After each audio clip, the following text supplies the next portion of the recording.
बघा हिम्मत दाखवल्यानंतर पाऊस पण थांबला की नाही. हे संकटाला घाबरायचं नसतं कधी. संकट जे माझे आजोबा सांगायचे की अरे संकटाच्या छाताडावरती चालून जाण्याची हिंमत पाहिजे. त्या हिमतीने मी मैदानात उतरलेलो आहे. आणि एक तुमच्या हक्काची आपली बहीण वैशालीताई ही तुम्हाला मी उमेदवार म्हणून दिलेली आहे. खासदार करण्याची जबाबदारी तुमची आहे. आपण जरा मोठं केले ते गद्दार झाले, पण कल्याण डोंबिवलीची ओळख गद्दार म्हणून होऊ देणार नाही, होऊ शकत नाही. गद्दाराला गाडणारी पाहिजे. आणि म्हणूनच 20 तारखेला आपली निशाणी काय. पण हे सगळं मी बोलतोय हे तुमच्या जोरावरती बोलतोय.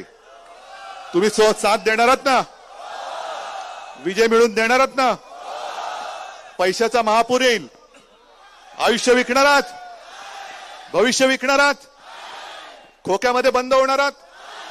मग एकच वचन मला द्यायचं की हातामध्ये जी मशाल आहे त्या मशालेने हुकुमशाहीचं बूड जाळून भस्म झाल्याशिवाय आम्ही थांबणार नाही.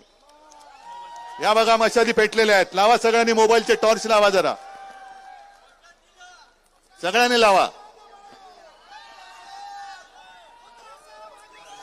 ठीक आहे, सगळ्यांना धन्यवाद देतो.